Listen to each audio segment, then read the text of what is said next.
Very good morning, students. Welcome you all to the online classes. Here, now in these video classes, I will explain new chapter in your business taxation. That is the last chapter what we are going for your syllabus. That is a tax under e-environment.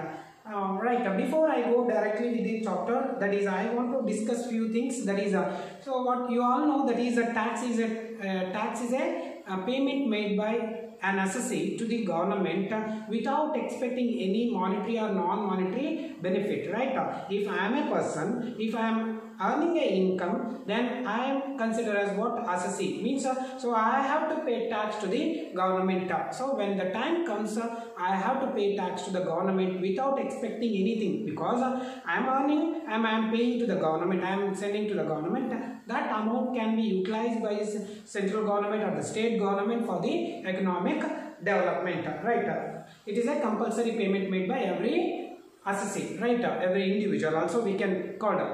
Now, there is two types of tax in our nation, that is a direct tax and indirect tax. Direct tax we know that is impact and incident and impact will be on the same person, means that is tax is imposed on the same person and impact will also be on that person only, right? That is the direct tax. Indirect tax means where incident is on one person and impact is on another person. That is what we already learned, that is a GST, goods and service tax. Now I will go to concentrate on the direct tax, that is the how every person, how the person who is earning the income, how he has to pay the tax to the government. That is under that we are going to see, that is a tax under e-environment, right?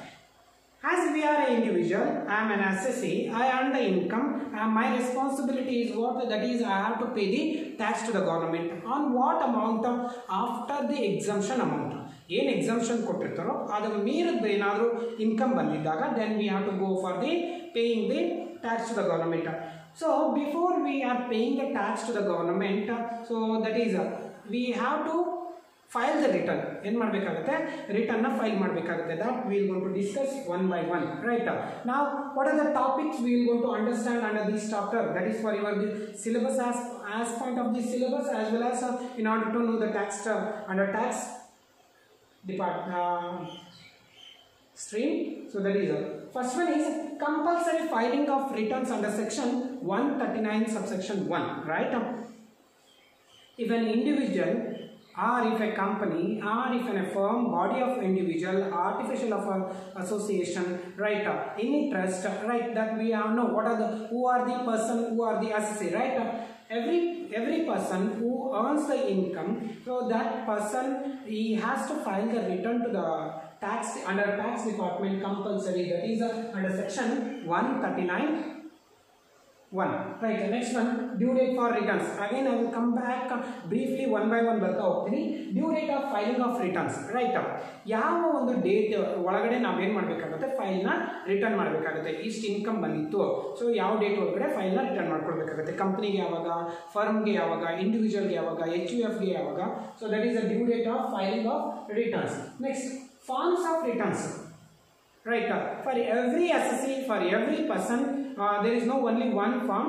Different forms are there for the different person. So that is the forms of returns. Next, modes of submission of returns.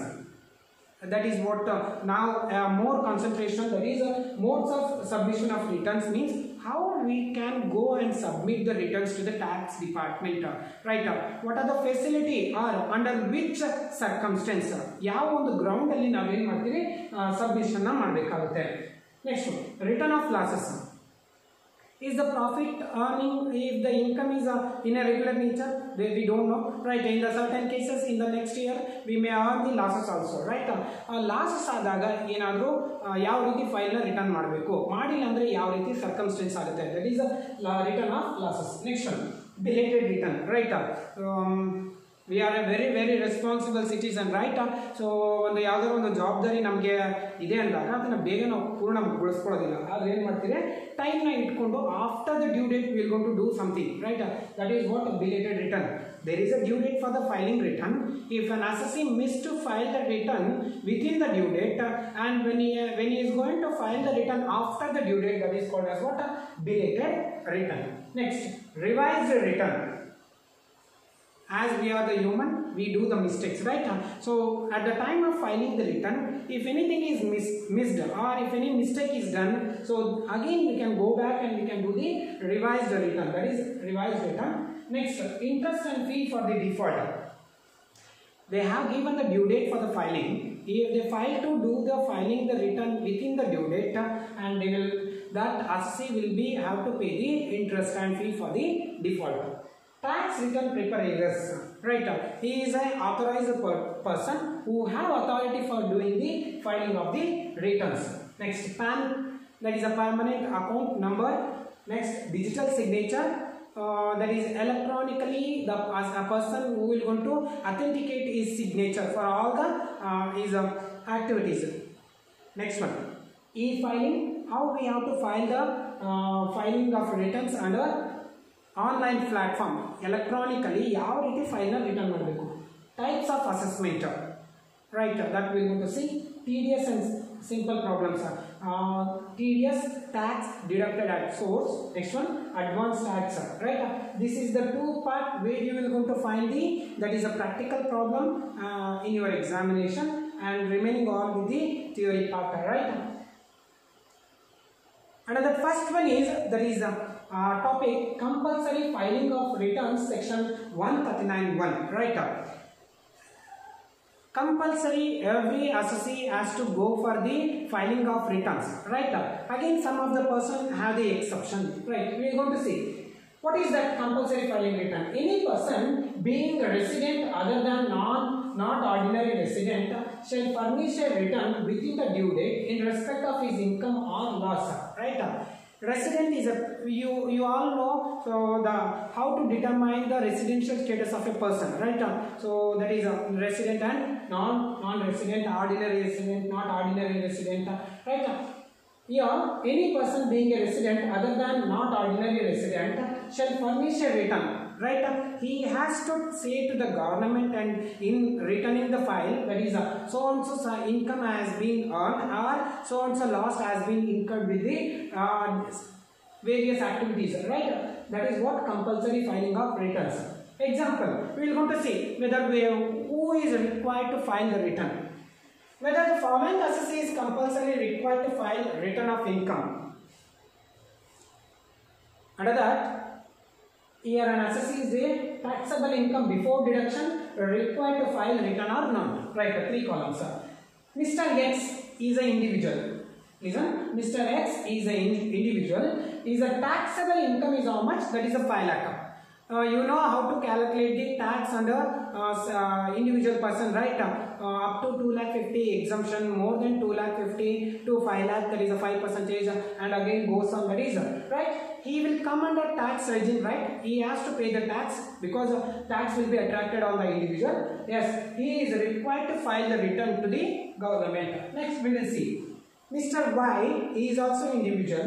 His taxable income is 30,000 because it is below 2,50,000. It will he will not attract any come under any tax payable. So hence he is not required to file the return. He is not required to file the return. But I am put on the star mark.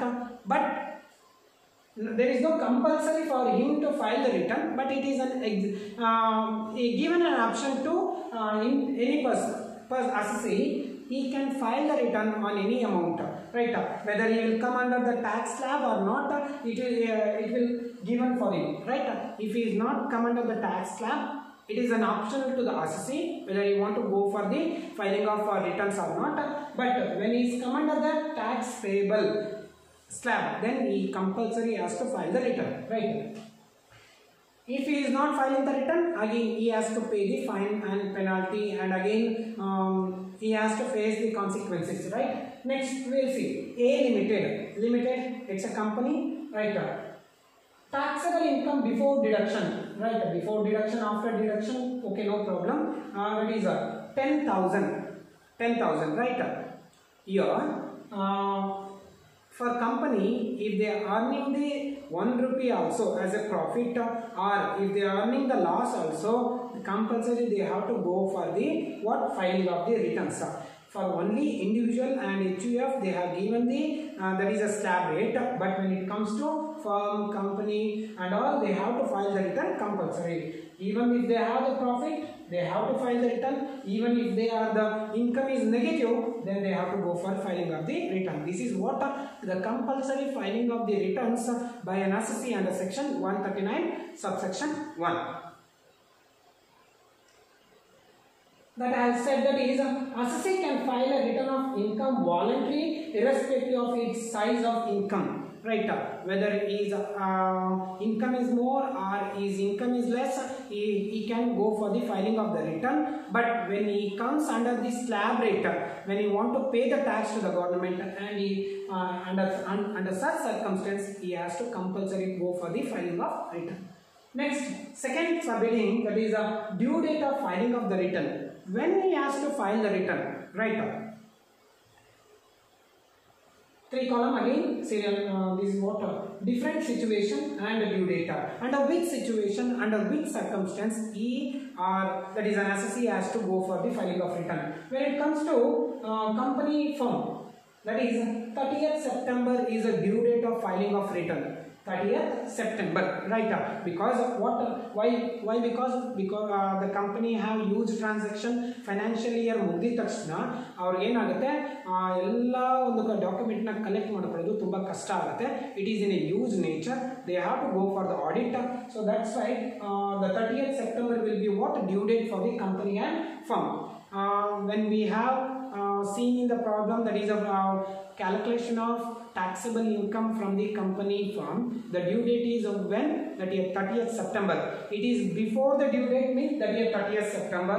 After the due date means 30th September. If it is filing after the due date, then you have to think whether it is a admissible expenses or inadmissible expenses. After the due date, inadmissible. Before the due date, admissible. Next, company pertaining to international transaction. If the company are dealing with the international transaction, then the due date of such companies filing is on what? That is 30th November. And the other person is include what?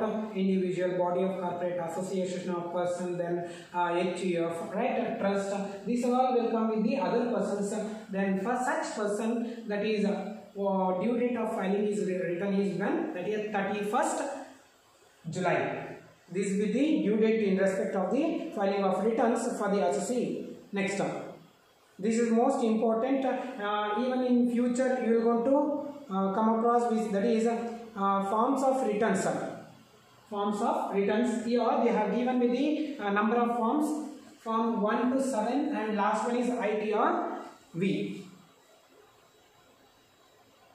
Rule 12 provides following forms for filing of returns income for different assessee. For different assessee, they can go for the filing of returns under different forms. And the first one is what? ITR form number 1. ITR form number 1. It is also called as Sahaja, right?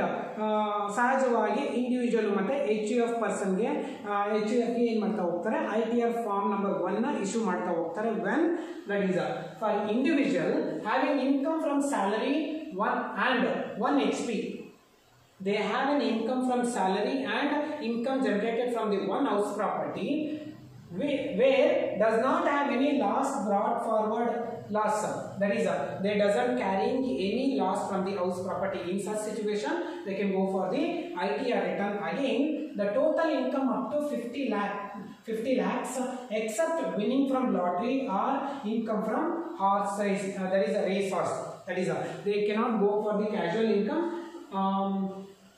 Individual income and HUF income whose income is not exceeding the 50 lakh, and if they are having the income from salary and one house property, and they should not draw for any loss from the house property, and income should not include the winning from loss, that is the casual income. In such situation, that assessee has to go for the filing of return under form number 1, ITR form number 1. Next, ITR form number 2, for individual and HUF not carrying out business or profession under any proprietorship and their income is more than 50 lakhs. For the first one is below 50 lakh, and again for the second one is above the 50 lakh, and they should not carry any business or profession. Next, ITR 3, individual and HUF having business or profession income. Individual, I am an individual. If I am having a business or if I am carrying a profession and I am earning an income, in such situation, my filing of return is under what? The form number 3, ITR form number 3. Next, ITR form number 4, it is for the individual, HUF or firm, but not the LLP, limited liability, having a business computed under section 44 AD, 44 ADA and 44 AE, right? Individual, HUF and firm having a business under section 44 AD and 44 ADA and 44 AE, that you can go and you can search and you can see the information, right? Next, ITR form 5, firm, AOP, body of individual, any other person except individual or HUF company to whom ITR 7 is applicable, right? Here ITR form number is issued to firm, AOP, artificials of person, body of individual, any other person except individual, HUF company to whom ITR 7 is applicable. In such situation, that assessee has to go and file a return under form number 5. Next, ITR 6, for companies other than company claiming exemptions under section 11, that is a charitable trust.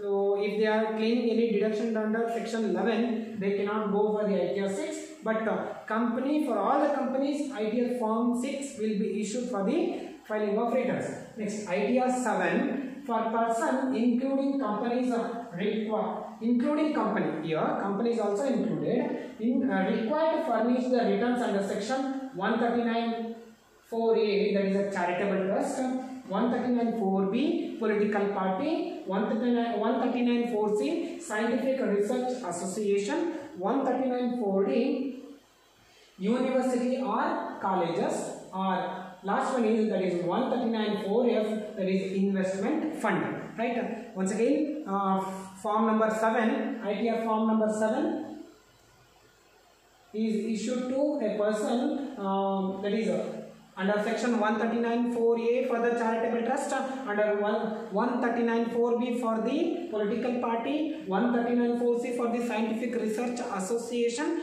139 4D for the colleges or universities, and 139 4F for the investment of fund. That is for ITR form number 7. And the last one, that is ITR form 5, that is if the returns are filed electronically without digital signature, in such situation, for assessee, the ITR form number 5 or form that will be issued. 5 means that is the V.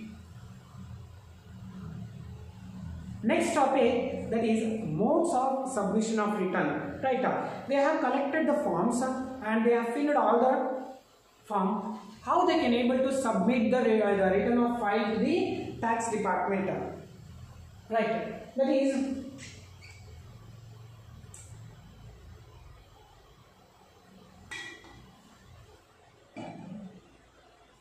now.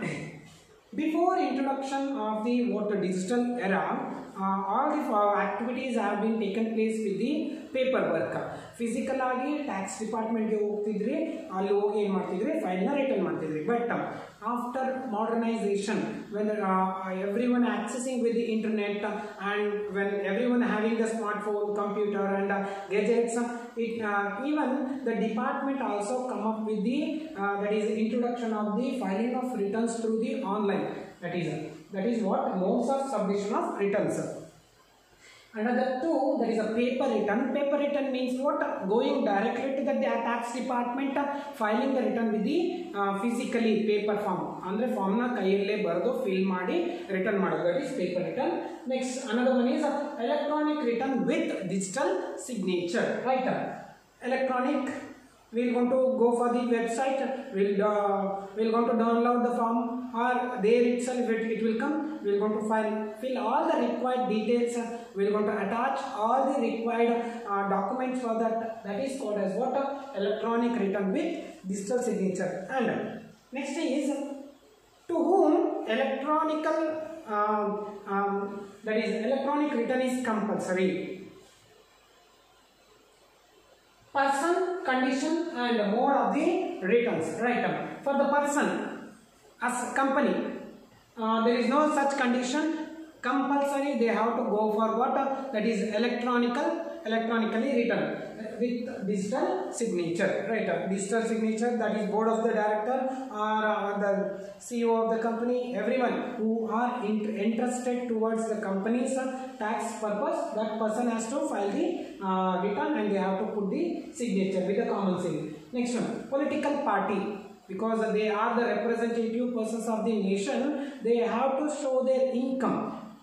Right, that is electronically with digital signature. Next one, firm or LLP or individual or HUF. Firm, it's in small in nature.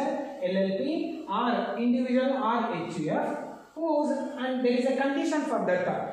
When their such book are audited under section 44AB is required. In such situation, even they also have to go for filing of return with the electronical with digital signature. Once again, for the firm or LLP or individual or HUF whose books are audited under section 44AB, for them they have to go for filing of returns with the electronically. And last one is any other person, even here individual also included. If their books are not audited under 44AB, then they can go for with the any of the form. Either they can go with the paper form or they can go with the electronical form. If we want to save the time and if you want to get the response in a quicker manner, we can go with the that is electronically. Right. And the next one is return of losses under section 139 subsection 3. Return of losses. Right. Filing of the return is compulsory even when they are getting the losses. Also in such situation they have to go for the return, because they can if they have done the return filing, then they can go for the set off and carry forward of the losses. Right, we are going to see. And as I say, other than few is not compulsory required to furnish the return of losses. Eldrigu idu compulsory illa, but however following losses cannot be carried forward if the return of losses is not submitted within the time allowed under section 139 subsection 1. Right. If we want to take the that is the benefit of the set off and carry forward as a business, in such situation we have to file in the return, that is the return of losses within the due date.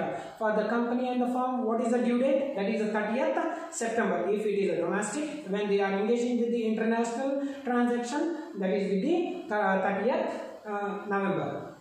That is when they want to go for the filing of return for the return of losses, when I have a business losses compulsory, when they have capital losses. And capital loss, you know, that is a long-term capital loss, short-term capital loss, and losses from the activity of owning and maintaining of the horse race. They have got the registration, they have taken the permission to do the horse business. If they are not filing the return of losses from the horse race, they cannot go for the taking the set off of the horse race loss under such circumstances when they are going for the assessment. Next, losses from business specified under section 35 AD. But in one situation, in one circumstance, there is no need to go for the return of losses filing. That is when there is an unabsorbed depreciation under section 32 and loss under the head income from house property, right? If they have a house property, 2 to 3 house property, in any one of the house properties incurred the loss, in such situation also there is no required to go for the return of losses. That is, one is unabsorbed depreciation and a loss incurred from the house property can be carried forward even if the loss return is filed after the due date under section 139 subsection 1, right? Next one is belated return. Belated return means filing the returns after the due date. Means they will after the due date ಕೊಟ್ಟಿರೋ prescribed date ಆದ್ಮೇಲೆ file ಏನಾದರೂ return ಮಾಡಬಹುದು ಅಂತ ಹೇಳ್ತಾರೆ belated return, right? Under section 139(4), if an assessee fails to file the return within the time limit allowed under section 139 subsection 1 or within the time allowed under a notice issued under section 142(1), he can file a belated return. Here and that is an option is given or permission is given for the assessee even going for the belated returns also when if he is not filing the return within the due date. When it comes to company form, 30th September, individual and HCF, that is 31st July, right? Time limit, assessee may file such return when that is before end of the relevant assessment year. Now the current assessment year is what? 2019-20. Before end of the 2019-20 or before completion of the assessment under section 144. assessment ಮಾಡೋದಕ್ಕಿಂತ ಮುಂಚೆ ಅಂದ್ರೆ ಎಲ್ಲ scrutiny ಅಂದ್ರೆ ಎಲ್ಲ correct ಆಗಿದೆಯಾ filing ಅನ್ನೋದನ್ನ check ಮಾಡೋದಕ್ಕಿಂತ ಮುಂಚೆ ಅಥವಾ ಅಸೆಸ್ಮೆಂಟ್ ಇಯರ್ ಮುಗಿಯೋದ್ರ ಒಳಗಡೆ ಇವರು ಏನು ಮಾಡಬೇಕಾಗುತ್ತೆ ಬಿಲೇಟೆಡ್ ರಿಟರ್ನ್ ಇವರು ಸಬ್ಮಿಟ್ ಮಾಡಬೇಕಾಗುತ್ತೆ. That is whichever is earlier before end of the relevant assessment year or that is before completion of the assessment under section 144. whichever is less before that they have to go for the that is belated return. Next one, however, if an assessee file a belated return, he would be liable to fee under section 234F and interest under section 234A, right? If he is not filing the return within the due date, interest will be attracted, that is 234A, and if he is not filing the belated returns also within the time, then he has to pay the fee, that is under section 234F. Next, revised return. Revised return, assessee he as per his knowledge ತನಗೆ ಗೊತ್ತಿರೋ ಹಾಗೆ ಏನು ಮಾಡ್ತಾನೆ ಎಲ್ಲ ರೀತಿ ಡಾಕ್ಯುಮೆಂಟ್ನ collect ಮಾಡಿ ಫೈಲಿಂಗ್ನ ರಿಟರ್ನ್ ಮಾಡಿರ್ತಾನೆ. But there may be a circumstances he may missed any one of the document or he may misrepresented the statement. In such situation he can go back and do the revised return, that is under section 139(5). If an assessee have furnished a return under section 139(1) or belated return under section 139(4) discovers any omission or any wrong statement therein, he may furnish a revised return. He already done the compulsory return under section 139(1) and he fails to do the compulsory return under section 139(1), then he went with the belated return under section 139(4). Even after these two, he had omitted something, means missed something of the information or given the wrong statement. In such situation, there is an option go for the that is a revised return. That is again time limit for the going for the revised return is what? Before the end of the relevant assessment year or before the completion of the assessment, whichever is earlier, in that date he can go for the revised return. Next small one is that is interest for default, that is under section 234A. Interest for default. Compulsory filing of return is compulsory, right? Filing of return is compulsory under section 139 subsection 1 if he is not filing the return within the due date, right? then interest has to be paid for that. Interest under section 234A attract for failure for a file of return of income on or before the due date under section 139 subsection 1. Compulsory filing of return due date ಗಿನ ಮುಂಚೆ ಏನಾದರೂ ಮಾಡಿಲ್ಲ ಅಂದಾಗ in such situation assessee has to pay the interest for the under section 234A. And what is the amount? That is interest rate is 1% on tax payable amount on every month, right? For example, 10,000 is a tax payable amount. 10,000 into 1%, right? Amount every month he has to pay until EV is going to make payment, right? Pay ಮಾಡೋವರೆಗೂ ಏನು ಮಾಡಬೇಕಾಗುತ್ತೆ, then he file ಮಾಡೋದಕ್ಕೆವರೆಗೂ ಏನು ಮಾಡಬೇಕಾಗುತ್ತೆ, he has to pay the interest. Next, fee for default. ಏನಾದರೂ miss ಮಾಡಿದ್ರೆ, that is under section 271 subsection 5, rupees 5,000 is imposed under section 271F if a belated return is submitted after the end of the assessment year. Compulsory filing is compulsory. If he is not filing the returns under 139 subsection 1 before the due date, there is an option for going for the belated return, that is 134 subsection 4. If he is not doing the belated return within the prescribed time, that is a time limit, in such situation rupees 5,000 will be imposed on the late belated return. And the last for this class, that is tax return preparers, section 139B. He is a authorized person, right? A tax return preparer is an individual who has been authorized to enable any specified class or classes of person to prepare and furnish return of income. He knows the knowledge how to do the return of filing, right? ಯಾವ ರೀತಿ file ನ return ಮಾಡಬೇಕು ಅನ್ನೋದನ್ನ ತಿಳ್ಕೊಂಡಿರ್ತಾರೆ. Is a registered person, is an authorized person. That person is called as what? Tax return preparers, right? That is under section 139B. And the next upcoming classes we are going to see with the remaining topic.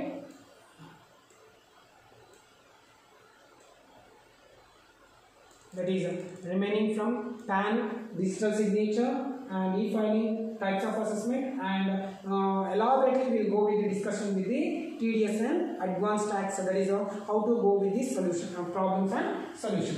Thank you so much, guys. A very important one. Go and see it. Thank you so much.